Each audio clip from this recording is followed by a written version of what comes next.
Fila do restaurante universitário, o ano de 2016, depois do Nosso Senhor Jesus Cristo.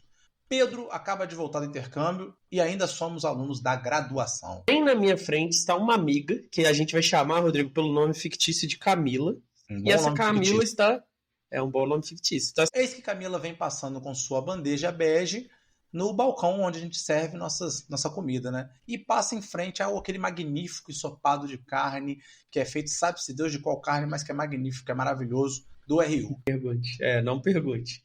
E aí, quando chega a vez dela de servir, ela vira para a moça que está ali servindo e informa que ela é vegetariana e que ela deseja a opção de proteína que não é animal. Tirando os comentários normais, né, que a Camila fazia sobre o leite ser pus e o mel ser vômito de abelha, ela não tem uma agenda de nos converter ao veganismo, né? Porém, nesse dia, Rodrigo, a gente senta do lado dela, saboreando ali a nossa magnífica refeição de origem suspeita, e a gente não consegue resistir àquela coceirinha filosófica de perguntar à pessoa por que você não consome carne. Por quê? Quais as razões?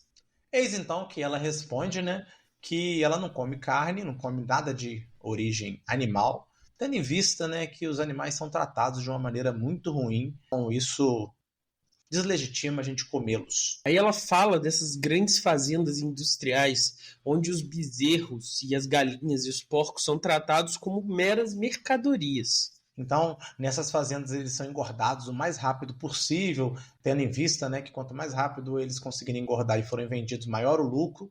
E ainda que eles tenham alguns meses de liberdade, né, entre aspas, onde eles são permitidos pastar ao ar livre, eles são muitas das vezes confinados em currais para engorda.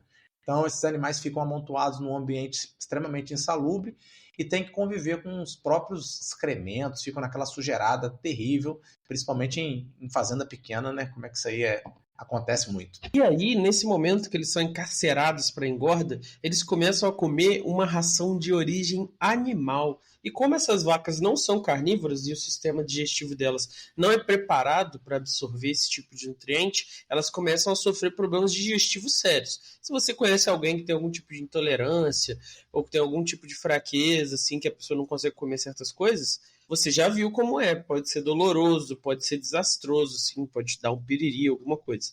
Então o ponto aqui é que elas são sobrecarregadas com hormônios, né? E de todo tipo, em especial de crescimento e antibióticos, visando maximizar a engorda e o lucro, final das contas. Quando os bezerros completam 14 meses e pesam artificialmente mais de 500 quilos, eles são, na verdade, crianças em corpos de adulto. E isso tudo produzido dessa forma grotesca. Mas aí chegou 14 meses, eles são despachados para o matadouro e lá você já imagina o que acontece.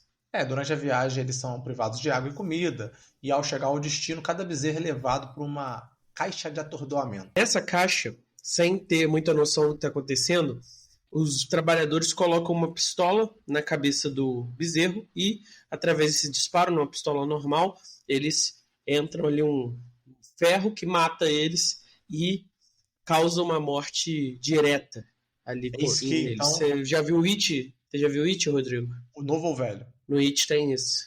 Não lembro no velho, mas no novo tem, no menino lá que mata os bezerros. Então o bezerro sofre espasmos e desaba. Um gancho é colocado em suas patas traseiras e ele é pendurado de cabeça para baixo. Aí é feito um corte no pescoço do bezerro enquanto ele está pendurado e ali ele começa a soltar o sangue. Só que sabe o que é pior, Rodrigo? Em alguns casos, o bezerro recobra consciência durante esse processo extremamente traumático. O animal, então, é aberto e desmembrado. A carne é embalada em bandejas assépticas, nas quais não se percebe uma única gota de sangue. Essa carne, que está lá em pedacinhos, ela é cozida e servida no seu prato, muitas vezes sem você nem ter noção que ela veio de um animal. Parece que ela veio simplesmente da prateleira do mercado. Inclusive, Rodrigo, muitas crianças, eu não sei se você já teve essa experiência, não sabem de onde vem a carne. Elas ouvem carne de frango, carne de vaca, e elas não sabem que é realmente o bicho. Elas acham que carne é uma coisa e a galinha que ela está vendo ali no quintal é outra coisa. E por fim, Eis que ela responde: sou vegetariana porque, ao comer animais, estou sendo cúmplice de uma forma de opressão sistemática da minha espécie sobre outras espécies. Parece uma coisa que a Camila Fictícia diria, Rodrigo? Parece bastante. Ela talvez não seria tão E aí? performática quanto você no seu texto, né? Mas ela seria Não, mais não, é. agressiva e ríspida do que performática. Com certeza. E aí você olha para o seu ensopado de carne de origem suspeita, Rodrigo, e você se pergunta: o que eu devo fazer? Será que eu devo dar uma garfada nesse último pedaço de carne? Será que eu devo jogar fora essa carne e nunca mais colocar um pedaço de carne na boca? Este homem que vos fala aí é aquele que come a carne toda do seu prato e do prato dos outros que deixaram a carne também, que ele não permite que nenhuma carne seja Meu jogada bobeiro. fora, pelo importar. E aqui comigo eu tenho aquele que tempera as carnes como ninguém, Rodrigo R. de Carvalho, e vai começar mais um Não Precisa Copiar.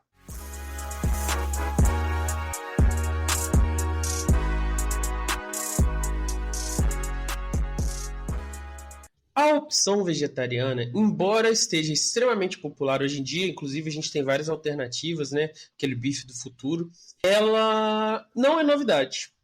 No século V a.C., os seguidores do Pitágoras já praticavam, né? Esse filósofo fundou uma comunidade no sul da Itália, em Crotona, e lá eles viviam de um jeito bem diferente, que parecia em alguns aspectos, não em falar grego, né, Rodrigo? Com monges do Tibete, por exemplo. Seus discípulos buscavam a purificação espiritual e corporal, viviam de forma muito diferente de seus contemporâneos e seguiam uma série de normas, entre as quais estava a de não comer animais. E o negócio era tão sério, Rodrigo, que antigamente, muito antigamente, nos dicionários, se você procurasse a definição de pitagórico, um dos verbetes era aquele que se abstém de comer carne. Olha só que curioso. Olha, de tudo que eles faziam, é isso que aparecia no verbete. Fantástico.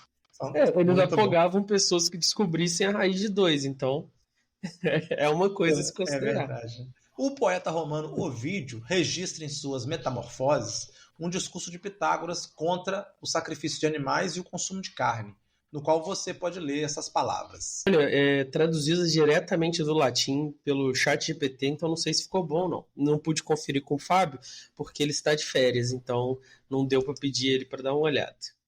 Cessai, mortais, de macular vossos corpos com festins sacrílegos.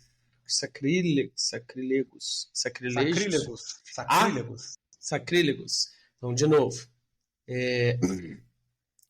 Cessai, mortais, de macular vossos corpos com festins sacrílegos, a cereais, a frutas que curvam os galhos com seu peso.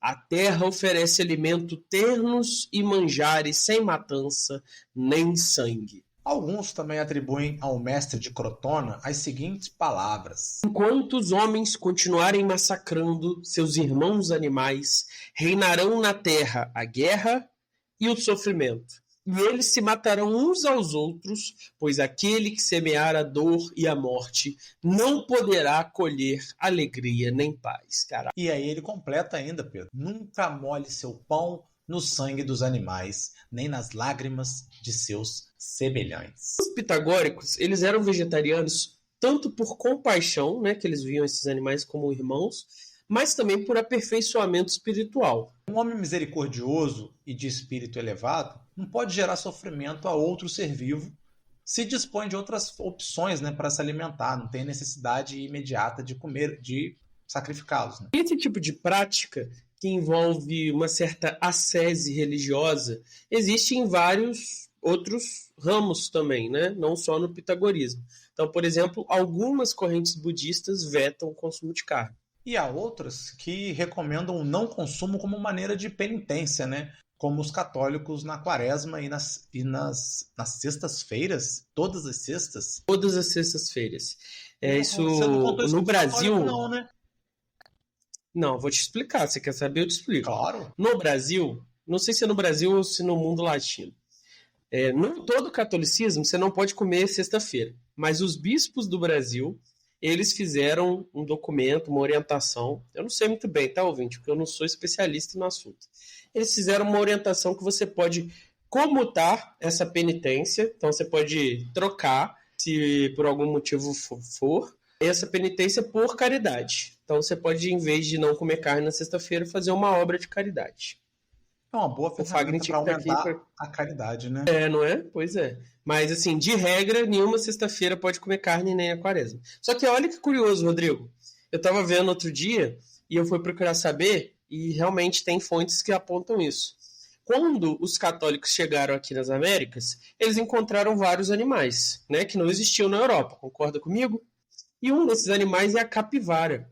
Alguns padres da Venezuela, quando chegava a época da quaresma, você não podia comer carne vermelha, mas o que a gente come na quaresma, normalmente, na sexta-feira santa? Peixe. Peixe. Então o que eles se perguntaram? A divisão não era carne e vegetais, era carne vermelha e peixe. Então o que eles se perguntaram? Bom, nós temos um bicho que tem aquelas pelinhas entre os dedos para nadar. Ele vive na água, né? A maior parte do seu dia ele vive na água. Será que a capivara conta como carne ou como peixe? E aí eles mandaram essa carta para o Vaticano e receberam autorização do Vaticano para comer capivara. Então, se você é católico, Rodrigo, e for uma sexta-feira, for uma quaresma, você pode comer uma capivara. Deixa eu ver se eu entendi. Eles não mandaram a foto da capivara, certamente, né? Eles mandaram uma descrição que basicamente se concentrou na pata que parece de um pato. E aí eles enganaram o Vaticano. Basicamente foi isso que aconteceu. Não. Eles ofereceram essas informações. Ele vive na água. Entendi. Ele tem esse pé especial. Fantástico. E aí, pode comer? E foi liberado. Porque foi em 1600, 1700. Particularmente, esse programa já valeu por duas informações. A primeira é que o católico não pode comer carne sexta. E que a gente trocou isso por benfeitoria aí para a humanidade.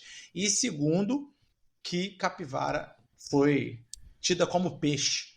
E a carne vermelha, no caso de você abrir ela, a carne ser vermelha, também ignoraram essa informação para o Vaticano, né? Não sei se a carne da capivara é vermelha, você... Eu chutaria que sim, né?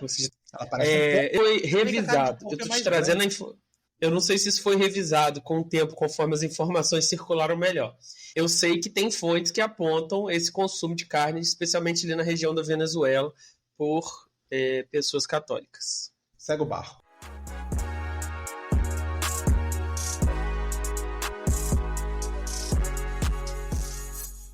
Nós estamos fazendo um programa sobre veganismo e ninguém come sabiá, né?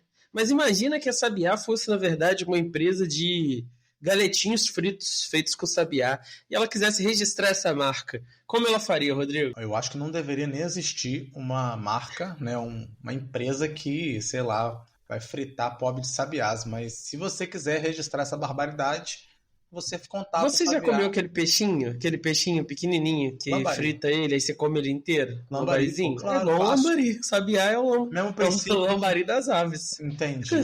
Então, se você quiser lançar essa empresa, né, que frita peixes miúdos e aves miúdas, você pode contatar o Sabiá Registro de Marcas. Eu não sei se é ético isso, se eles vão aceitar, mas caso seja eticamente possível, eles vão registrar essa marca insana para vocês.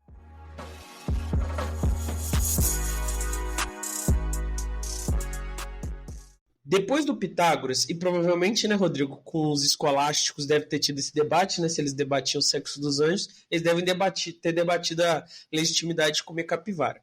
Esse debate do direito dos animais, da ética do consumo de carne, ficou meio submerso. E ele foi voltar aos holofotes com muita relevância com a obra de Peter Singer, em 1975, num livro que se chama Libertação Animal. Então, para o filósofo australiano, né, essa luta contra a discriminação ainda não terminou, né? A batalha contra a discriminação, que começa com a libertação das pessoas negras nos países onde tinha escravidão e segue com a libertação dos gays e das mulheres nos países que eles sofrem algum tipo de opressão, não chegou ao fim, não em relação a eles, mas não chegou ao fim nas categorias que faltam englobar. Categorias de libertação, né? Ainda há outra categoria de libertação aí para ser ensejada, né?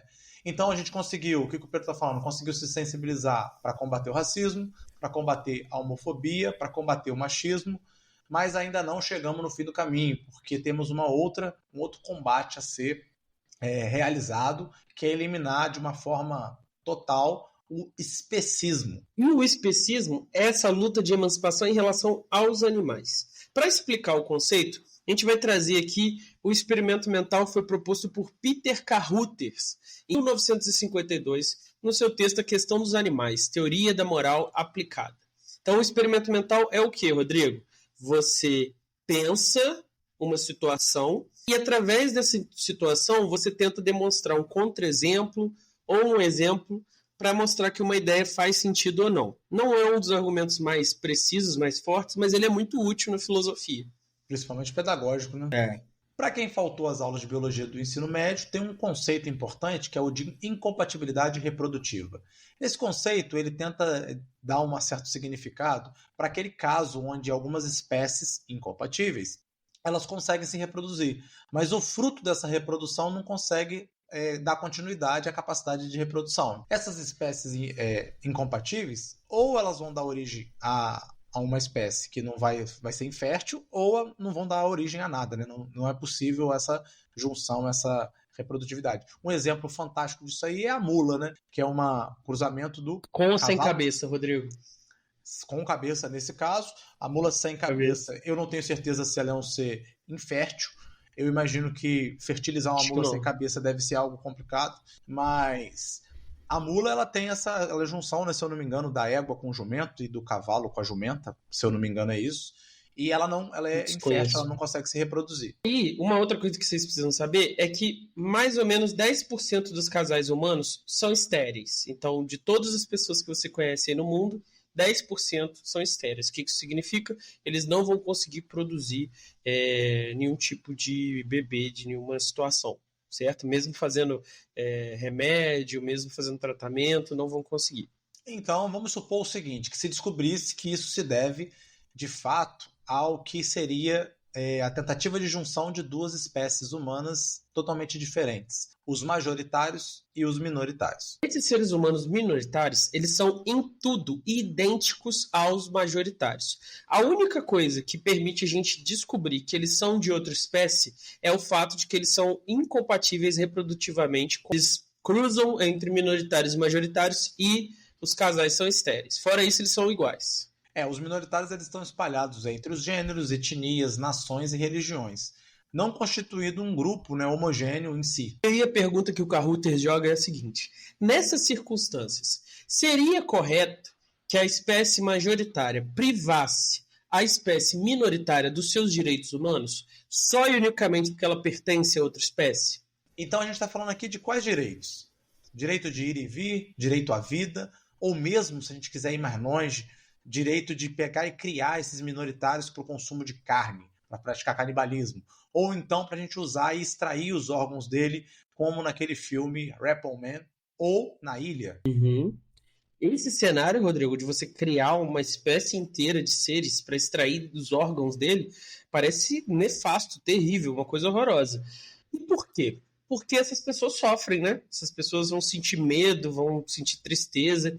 E o fato de que elas são de outra espécie não diminui em nenhum grau a quantidade de sofrimento delas, então não diminui a nossa empatia em relação ao sofrimento. Então, duas coisas são importantes.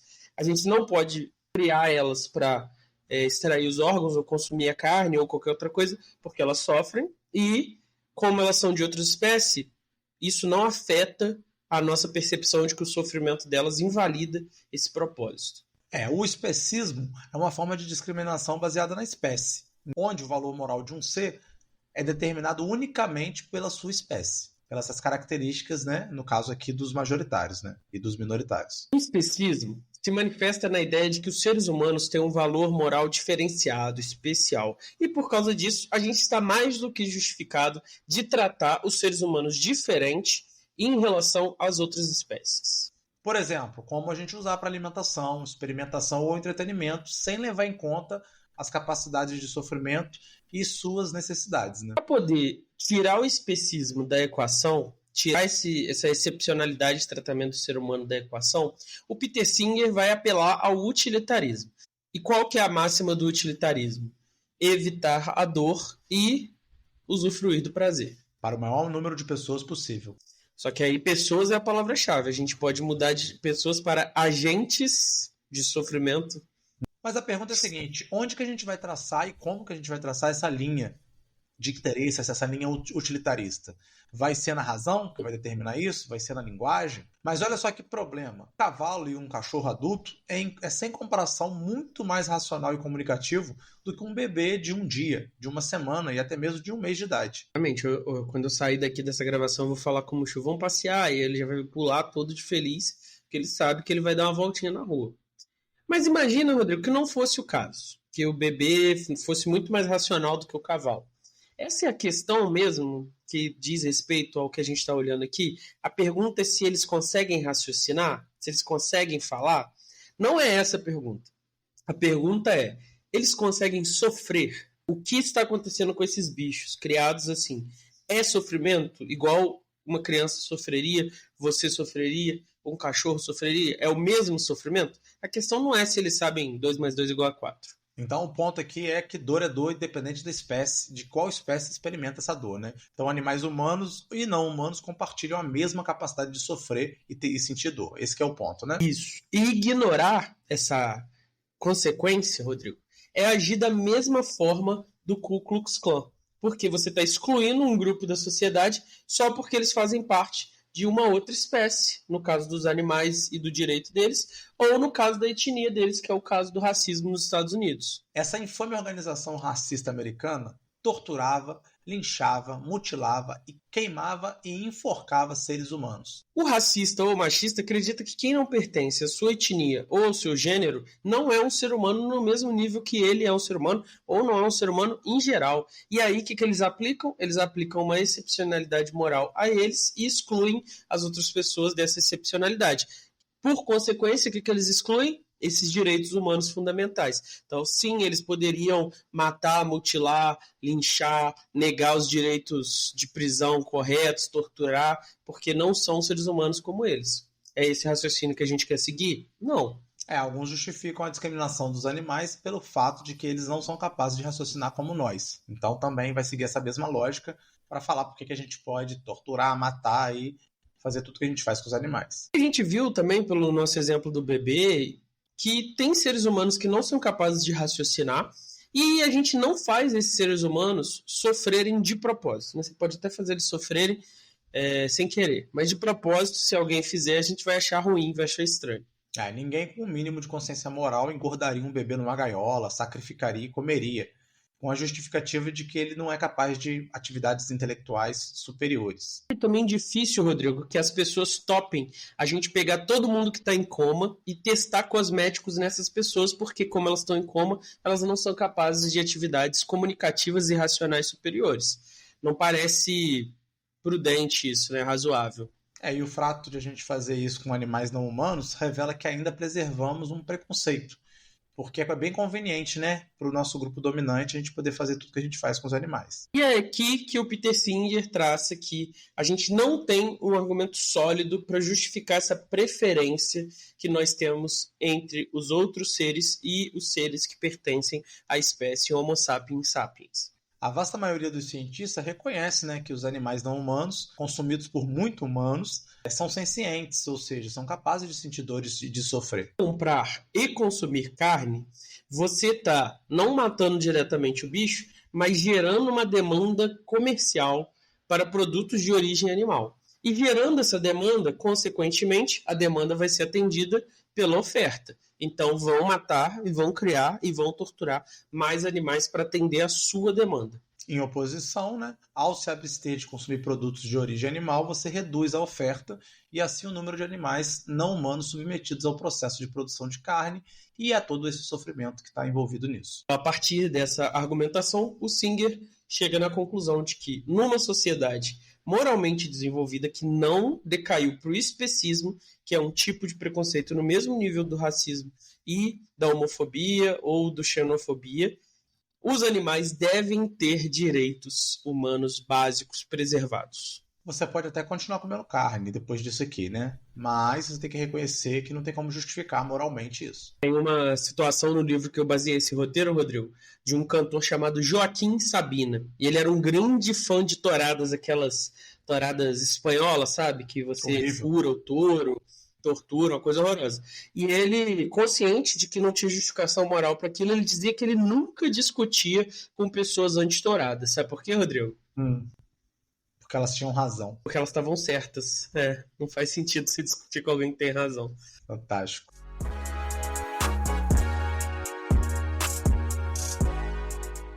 Se você não ficou satisfeito com os argumentos dos Peter Singer, vai ter um outro filósofo, dessa vez americano, que é o Tom Reagan. E o Tom Reagan é o nome do filho do adotivo do Corleone, Rodrigo? Não faço Tom a menor Reagan? ideia. É isso? Cara, como é que você sabe o Não nome é um do negócio filho assim? adotivo do Corleone? Você não gosta de Poderoso Chefão? Eu gosto, mas saber o E nome do esse filho filósofo- adotivo é difícil.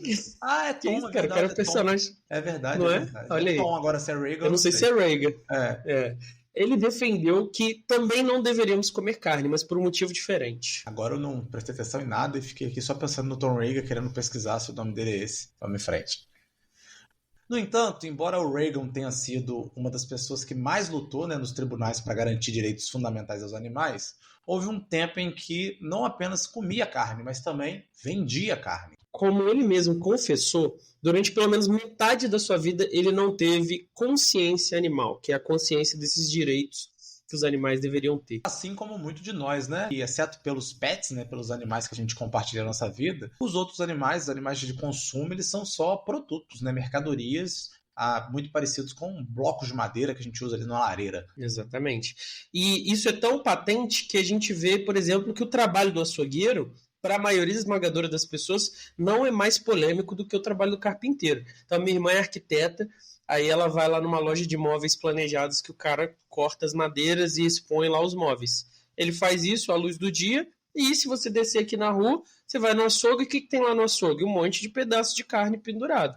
Não tem nenhuma cabeça de porco, não tem nenhuma coisa que você consiga identificar como animal, são só pedaços. Então, igual o carpinteiro corta os blocos da madeira, o açougueiro nada mais é do que o carpinteiro da carne. Ele corta os blocos, expõe ali e ninguém fica exasperado com Sensibilizado, isso. né? Sensibilizado. Só que o Reagan, ele vai ser sagaz, ele não vai usar o argumento que a gente viu aí no bloco anterior, que é a capacidade de sofrer que determina a dignidade dos animais. Mas sim, ele vai falar que o que determina é o fato do animal ter uma vida psíquica. Os animais, eles merecem ter direitos porque eles estão conscientes de que eles são seres que existem no mundo.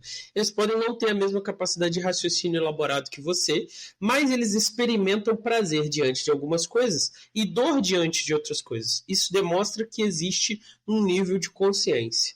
Se eu vou tentar bater uma foto aqui do Quixote, eu falando a palavra para ele, vamos tomar banho para você ver o nível de sofrimento no olhar dele, e vamos, sei lá, comer um biscoito ou vamos passear para você ver como é que a vida psíquica dele é totalmente complexa. Exatamente. Nessas questões de matadouro, Rodrigo, eu vi um vídeo uma vez de umas vacas que tinham sido presas, assim, estavam meses presas e elas foram soltas. E a vaquinha saltitante, assim, pulando, dava para ver a alegria na forma como ela corria pelo pasto depois de ser solta.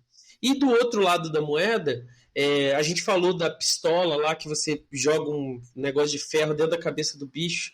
Essa técnica de matar foi desenvolvida por quê, Rodrigo? Porque antes eles matavam com um tiro, né? E o tiro faz barulho, o tiro normal. E o que acontecia? As outras animais que estavam esperando para ser mortas, elas ouviam barulho, ouviam o mugido da vaca e elas começavam a se estressar, sabendo que estava acontecendo alguma coisa violenta, alguma coisa estava matando elas. E esse processo de se estressar deixava a carne dura, ou podia alterar o gosto da carne. Então eles tiveram que desenvolver, Rodrigo, todo um aparato de infraestrutura que bloqueasse essas informações ambientais para as vaquinhas, de modo que elas não tomassem consciência de que a outra vaca estava sendo assassinada no matadouro e não se estressassem com isso. Se isso não é vida consciente, Rodrigo, o que é? Quer dizer, a própria indústria sabe que tem essa vida, tanto é que ela bolou estratégias para burlar, né? Isso daí. Então tudo isso implica o quê?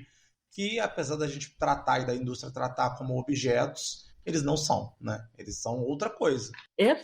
Esse reconhecimento é a mesma forma que a gente aplica quando a gente reconhece os direitos de bebês que não falam, pessoas com algum tipo de deficiência cognitiva, pessoas em coma. Embora elas não tenham capacidades intelectuais, como a maioria das pessoas, elas são possuidoras de uma vida psíquica. Então, por isso, elas não podem ser tratadas como objetos. Então, dessa forma, reconhecer o direito à vida de um bebê humano e não de um bezerro é puro especismo, que é o ponto lá do Singer, né? E assim a gente tem que reconhecer esses direitos, tanto dos animais não humanos, quanto dos animais humanos. O argumento geralmente usado, né, por aqueles que se opõem a essa ideia é que os animais não podem ter direitos porque também não têm deveres. Ou seja, Rodrigo, a vaquinha não tem direito à vida porque ela não paga imposto de renda e ela não respeita as leis de trânsito. Aí nesse caso aí, então, a gente pode começar a matar os ricos também, né? Porque também não paga imposto de renda e também não respeita lei nenhuma.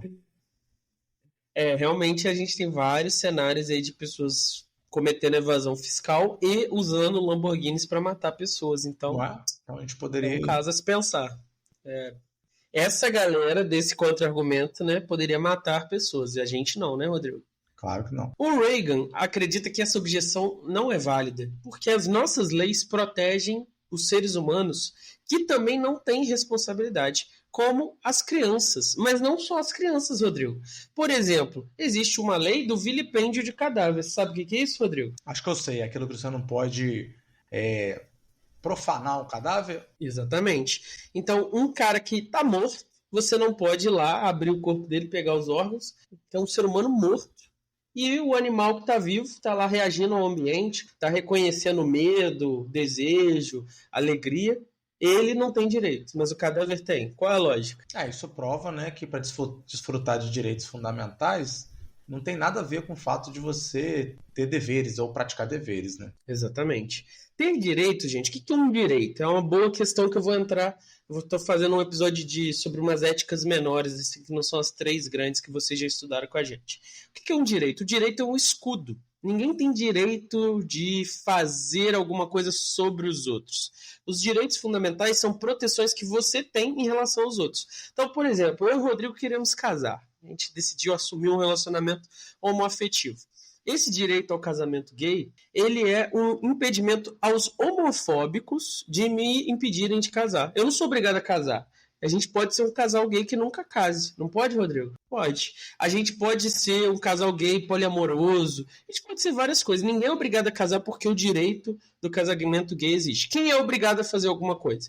Se eu sou um tabelião de um cartório homofóbico, eu sou obrigado a reconhecer o casamento. Entendeu? Se eu sou um juiz de paz homofóbico, eu sou obrigado a reconhecer o casamento. Dentro do mundo da lei civil, da lei mundana, da lei secular, eu sou obrigado a reconhecer esse direito. Mas ninguém é obrigado a casar. Isso é um direito. Então, os direitos são um limite à liberdade dos outros. Então, ninguém no exercício de sua liberdade tem o direito de torturar um bebê. E mesmo que eu desenvolva Alzheimer e perca a capacidade de ter responsabilidades, ninguém tem direito de me torturar. Eu, o bebê e o animal, nós compartilhamos uma dignidade fundamental. E é essa dignidade que é o centro dos nossos direitos. Pedro Cortá, você sabia que a gente tem um novo apoiador? E esse apoiador aí é uma figurinha aí batida do ICH. Se você estiver rondando lá, você vai ver ele. Então, quinta e sexta você tá lá, né? Então você deve ver ele por lá aparecendo. Sempre um abraço do homem, não precisa copiar nele. Lucas Soares. Lucas Soares agora chegou já como? Chegou já idealista, romântico, já chegou metendo vintão, apoio vintão. Isso.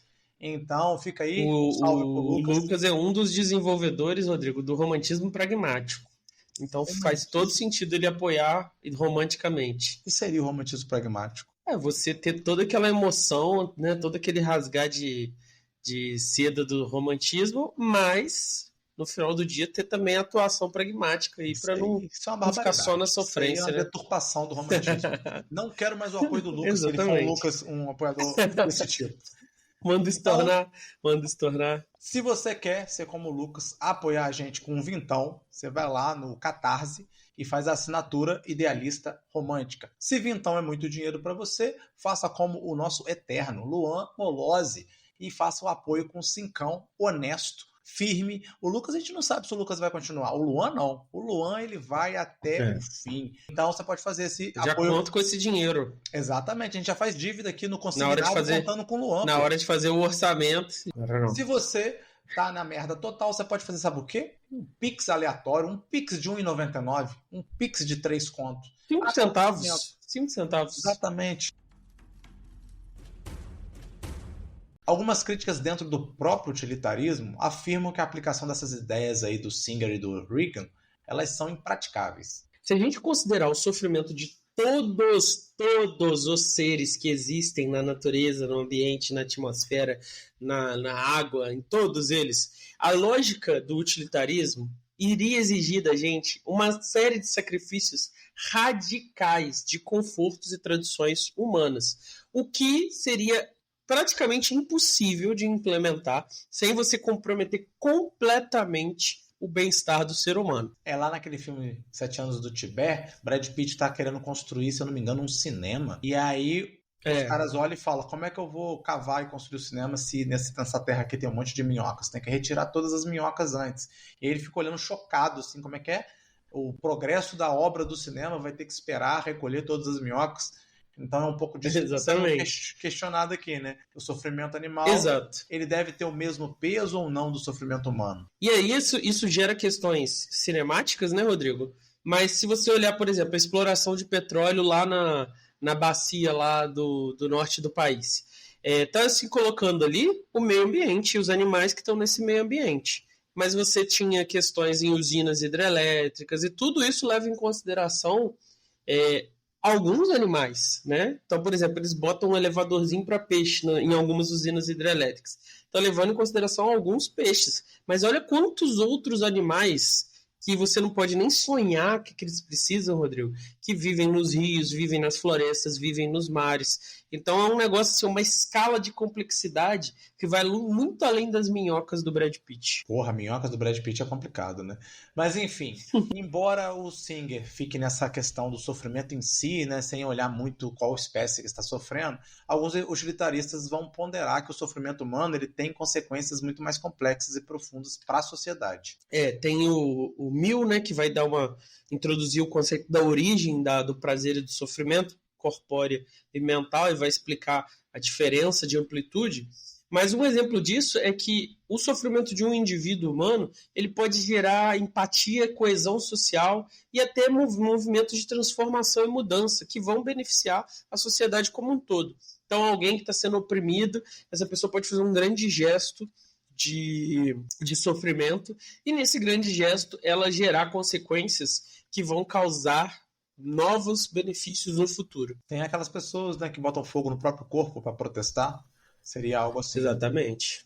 Ou quem faz greve de fome, né, até a morte, para tentar causar esse impacto. Exato. Quem topa ser preso ou apanhar em desobediência civil, tudo isso. Ou escrever livro na cadeia também, né? Um tipo também. Que é excelente. Eu só tô procurando um crime para cometer para eu terminar minha dissertação. É uma boa estratégia. No entanto, apesar de tudo isso, tem as pessoas mais moderadas, né, os reformistas aí, que dizem o seguinte, né?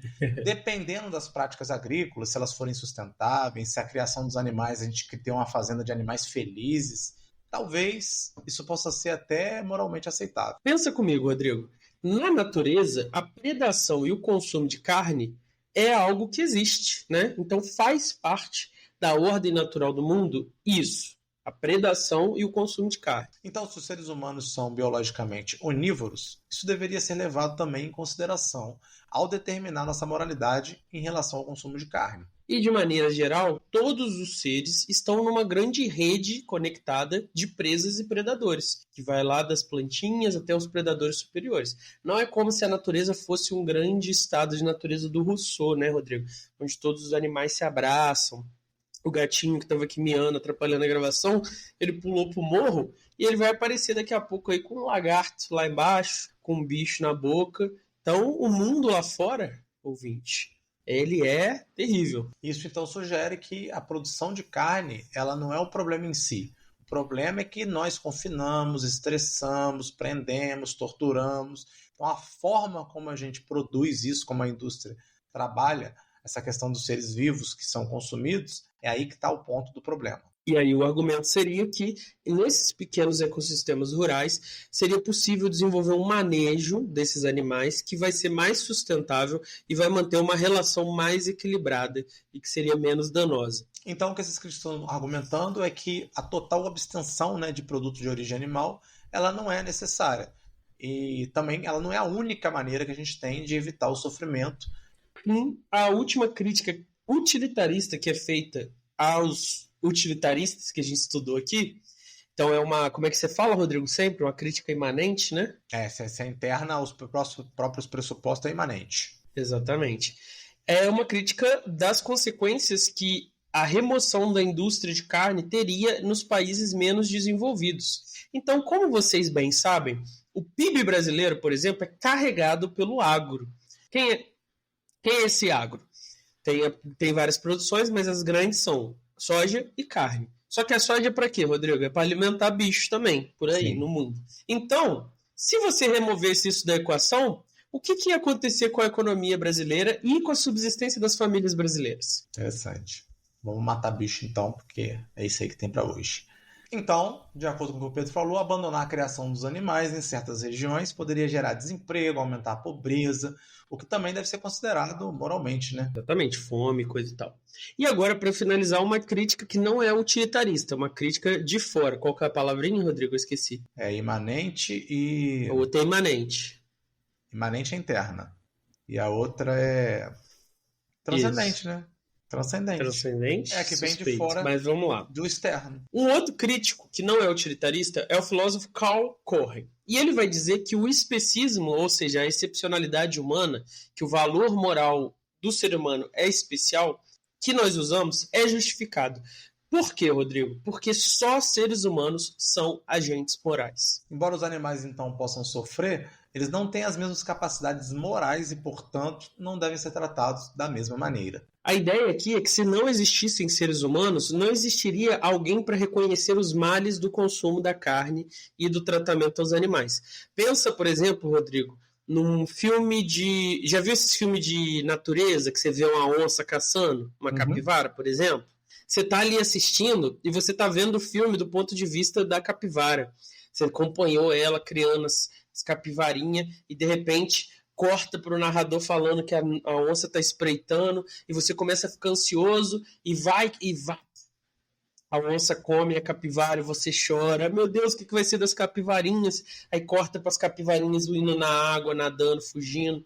Isso tudo só faz sentido moral, você achar que a onça é ruim, que você é bom, porque nós somos seres humanos. Se só existissem capivaras e onça, eles iam ficar se matando e não teria essa reflexão do que é o mal, do que é o bem, do que é o certo, do que é o errado. Resumindo, no filme Bambi, quando matam a mãe do Bambi, a gente pode ficar bolado porque foi um agente moral que matou, que é o ser humano. Mas como se fosse uma onça comendo a mãe do Bambi, tava tudo tranquilo. Não é que tá tranquilo. A mãe do Bambi, o Bambi poderia até ficar triste, falar assim, meu Deus, minha mãe morreu, eu tô triste. Mas o Bambi jamais poderia falar assim, você agiu errado comigo, você está equivocado, você não deveria comer carne.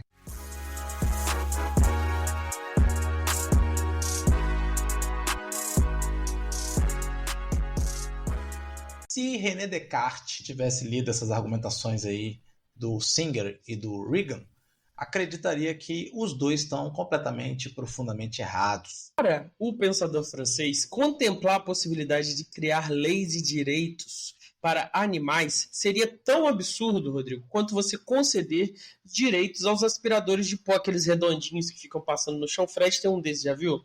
O nome dele é Alfred, do Fred. Alfred, o do Fred, então. Seria tão absurdo quanto você chegar lá na casa do Fred, passar lá à tarde, ver o robô trabalhando a tarde toda e falar, Fred, que isso, cara? Você está escravizando esse robô. Os animais, para o Descartes, assim como o Alfred. O Fred não. Os animais, assim como o Alfred, né, o aspirador do nosso amigo Frederico Krepp, são meras máquinas movidas por impulsos mecânicos e com, inclusive, manuais de instruções ditados pela natureza. Para o Descartes, só e unicamente os seres humanos têm a vida psíquica da qual o Reagan fala. Considerar que um cachorro ou que o aspirador é consciente, ou sente prazer, ou sente dor, é um erro completo, categorial de análise. Uma criança pequena, ao observar lá um robô projetado por um engenheiro genial, pode chegar a acreditar que ele tem sentimentos, porque sua construção o faz se mover de maneira semelhante à de um corpo humano. E ele pode até reagir a emoções, então pode parecer que ele é um ser humano. Então, embora esse robô hipotético suplique quando você ameaça ele com uma faca, embora esse robô chore quando você bata nele, ele não sabe de verdade o que é o sofrimento. Ele só está interpretando os sinais que você emitiu a partir da programação que ele recebeu. A dor dos animais, então, é apenas esse rangido da maquinaria, o alerta que acende no cachorro quando há um problema no motor, ou os apitos que o nosso celular emite quando a bateria está acabando. Aquela série de TV que começou muito bem, degringolou, né, Rodrigo? Westworld, do irmão do Nolan, Jonathan Nolan.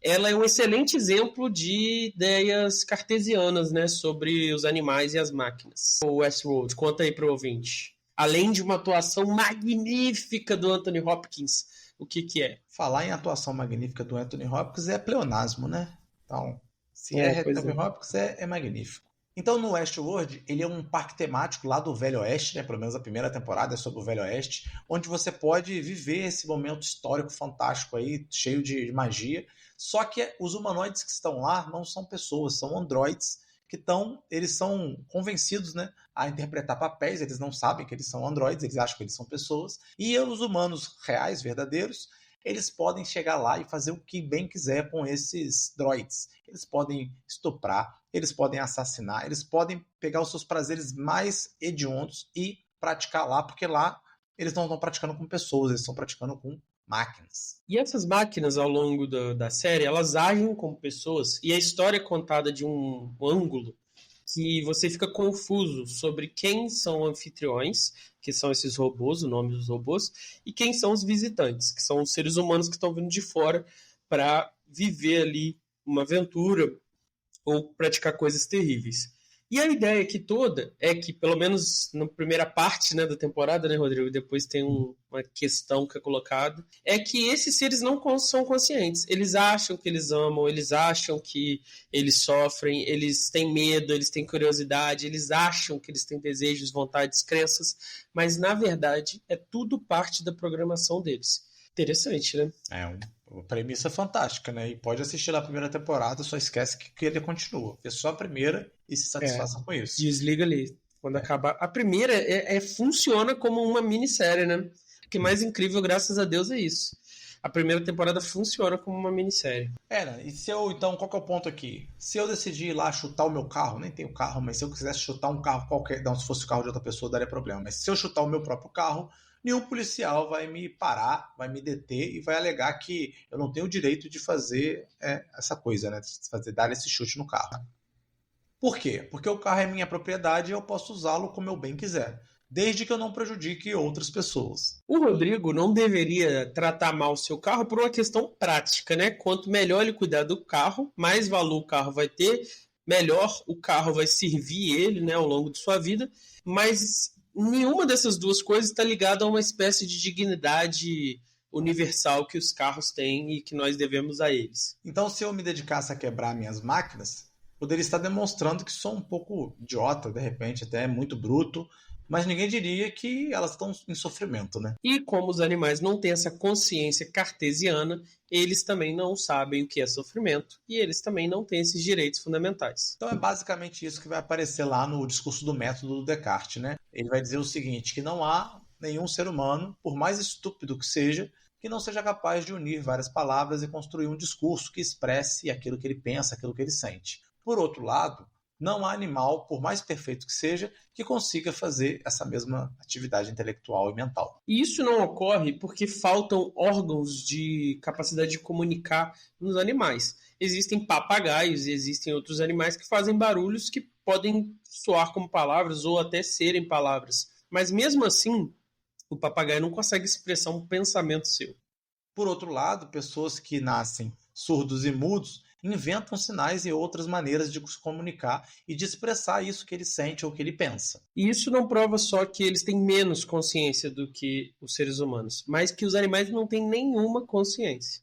Porque os seres humanos, incapacitados de várias formas, ele ainda vai arrumar um jeito de se comunicar. Embora, então, muitos animais mostrem ter habilidades superiores às nossas, eles são completamente incompetentes quando o quesito é esse que a gente está discutindo aqui. Ou seja, da mesma forma que o aspirador do Fred, o Albert, limpa a casa com muito mais precisão e eficiência que o Fred, que é um folgado e não limpa a casa, ele é incapaz de corrigir provas, escrever um roteiro, debater com o Jones Manuel, coisa que o Fred é capaz. Cansado já. O que o Descartes está propondo que se infira desse fato é que os animais carecem de mente e de inteligência. É a natureza que guia as ações dos animais de acordo com as disposições internas dos animais.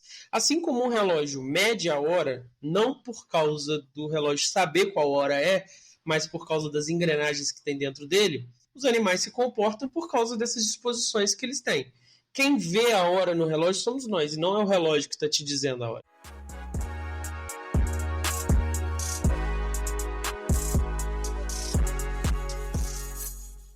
Pedro Cortar, eu ouvi que também tem a galera aí fazendo um magnífico apoio socrático kantiano, aquele apoio social, aquele apoio, né, que aquece mais o maravilhoso. coração. Quem foi que fez esse apoio aí? Quem merece menção honrosa hoje? Então, o apoio socrático, né, kantiano socrático, ele é o apoio que é pelo dever, que eu não preciso copiar, existe, então a gente não tem que receber.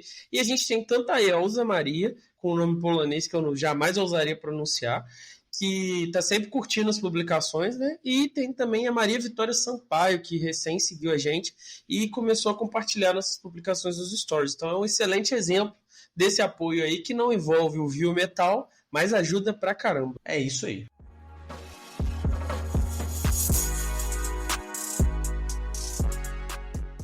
Immanuel Kant, né, que foi um dos filósofos mais influentes na ética contemporânea e na expressão máxima da ética moderna, ele pode ser considerado um dos precursores da ideia de direitos humanos. Na sua ética, o Kant não estava disposto a negociações, então ele raciocinava o seguinte: os seres humanos têm uma dignidade especial e essa dignidade impede que eles sejam tratados como meros objetos ou como meros meios. Isso significa, na prática, você entregar para esses seres humanos direitos fundamentais. Quer entender um pouquinho isso daí? Vê o nosso episódio. Aí você recomenda o Kant e o Pagode. Se vocês querem entender um pouquinho mais sobre a ética kantiana, dá uma olhada aí na nossa playlist, que a gente tem episódio dedicado à ética do Kant. E ao pagode, né, dos anos 90. Mas para vocês terem uma noção do que a gente está falando, a gente vai fazer um rápido resumo aqui aplicado a essa situação dos animais. Pensa num objeto especial. Então imagina que você tem um objeto muito especial que você gosta muito. Você trata esse objeto diferente dos outros objetos. Você trata esse objeto diferente do jeito que você trata o papel higiênico, por exemplo. Um exemplo disso é a Bíblia para o cristão. Ela não é apenas um pedaço de papel. Ele não usaria ela, por exemplo, para limpar o nariz depois de espirrar. Agora imagina, não um objeto muito especial para uma pessoa, mas um ser que tem uma dignidade muito superior a qualquer objeto que exista no mundo. Tá, mas por que os seres humanos são especiais, Pedro? O ser humano é especial porque ele tem uma capacidade racional e ele pode, olha só, determinar a própria conduta. Ou seja, nós temos capacidade de agir de maneira autônoma. Eu já te falei isso em outro episódio, mas vou falar aqui de novo. O Schiller tem uma frase para isso fantástica, que é: no animal, a natureza dá a lei e executa. No ser humano, é também a natureza que dá a lei, porque o ser humano é um ser natural, mas quem executa é ele mesmo. Essa é a grande diferença, viu? O que essa frase significa? A gente tem a capacidade de pensar e decidir se a gente deve ou não fazer uma coisa ou outra, ou até não fazer nada, né, Rodrigo? Já os animais, não. Eles agem como autômatos. Eles agem segundo os seus instintos. Não tem essa capacidade de decidir. Na linguagem kantiana, né, eles são heterônomos, né? Que é o outro decide por ele, o outro, nesse caso, é a própria natureza, né? As inclinações, os impulsos. Sem autonomia, então, sendo heterônomos, eles não têm também a dignidade e, por isso, não vão ter também os direitos. Então, os animais são coisas e, portanto, podemos usá-los como meios para os nossos fins. Pode ser se alimentar, pode ser se vestir, pode ser testar medicamentos. Já por outro lado, os seres humanos são fins em si mesmos. Como eles são agentes autônomos, eles são fins em si mesmos. Então a gente nunca pode usar o ser humano como um meio para obter alguma coisa. Então, por exemplo, a gente tinha um amigo, Rodrigo, não vou citar nomes aqui para não expor ele, que ele odeia Camus, mas ele conheceu uma menina bonita que estudava Camus. E aí, para poder pegar ela, ele mentiu que gostava de Camus, que respeitava o Camus intelectualmente e que era um filósofo interessante. Acho que ele então ele mentiu para pegar. Falou que gostava de existencialismo. Exatamente. Ele mentiu para quê? Para pegar ela. Então ele pegou a verdade que ela tinha direito a receber, todos temos, e ele renegou isso a ela. Isso é diferente, então, de um animal que eu poderia pegar a pele dele para usar para fabricar objetos e coisas assim. Contudo, né, ainda que a gente reconheça que os animais não tenham direitos, isso não significa que a gente pode tratar eles da maneira que a gente quiser, né, como um mero objeto. Quem me alertou para isso aqui, Rodrigo, foi o Leozinho, né? Há muito tempo atrás a gente teve uma discussão sobre isso. E o Kant aponta o seguinte: mesmo que os animais não tenham direitos diretamente, nós temos certos deveres indiretos para com eles. E um desses deveres é o dever de não maltratar os animais. A crueldade, né, para com os animais nos torna seres cruéis. A gente também tem o dever indireto, Rodrigo, de respeitar o animal quando ele é propriedade de outra pessoa. Então, eu não posso roubar a vaca de alguém, não posso chutar o seu cachorro porque ele é seu. Então, dito tudo isso, o ponto aqui é que a suposta dignidade de um animal não é nem meramente assim, possível, aproximável ou comparável à de um ser humano. Imagina que você é um bombeiro, Rodrigo, e você está num incêndio, você subiu, acabou seu oxigênio, você está numa encruzilhada. De um lado, você tem uma criança que você pode salvar, uma criança humana, de outro, um gato. Você não tem a opção de salvar os dois porque você precisa botar a máscara do último tanquezinho que você tem nos dois para a pessoa poder descer pelo fogo. O fogo está rugindo ao seu redor. Então, ou é um ou é outro. Tem como pensar nessa escolha, Rodrigo? O bom senso nos diria, né, a razão nos clamaria por afirmar que seria absolutamente imoral preferir a vida animal do que a vida do humano, ainda mais sendo uma criança, né, que é um agravante aí. Ser indefeso. Então, debate encerrado para o Kant. Pode comer carne. Mas com ética, né? Sem Encerra aí.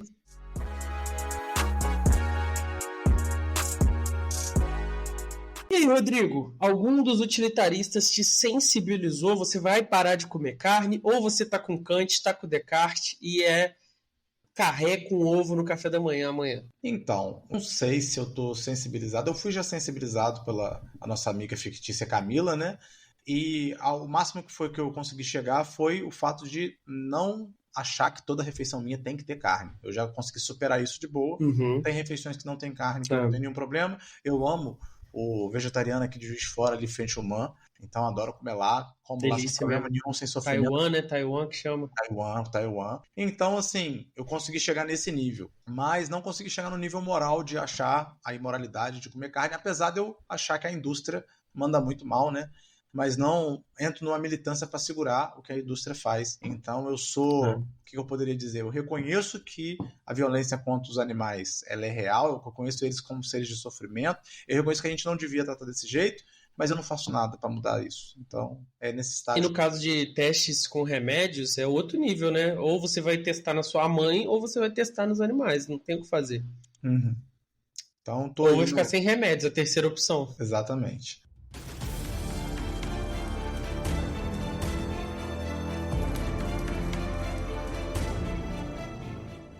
Indicações, Rodrigo. A gente já falou aqui da ilha, a gente falou do Westworld e a gente falou de 7 anos no Tibete. Rappleman. Eu queria começar indicando o excepcional Fuga das Galinhas. Eu acho que é o melhor exemplo de empatia em relação às galinhas que existe. Aquele fantástico que você adora da programação lá do robô que foge com aquela mulher maravilhosa, linda. Ex Machina também tem essa discussão. O argumento do Descartes é meio que um quarto chinês da modernidade, né? Isso aí. Só porque ele parece ser uma pessoa consciente não quer dizer que seja. Realmente é uma boa discussão. Cancela. Mas é isso. É esse que a Camila indicava pra gente? A Camila fictícia? A carne é fraca. Esse era pesado. Eu sugiro que se você quer continuar comendo carne, não assista. Então é uma indicação que eu não indico. Não assista. Esse é pesado. E é isso então, ouvinte. Um abraço. Tchau, tchau.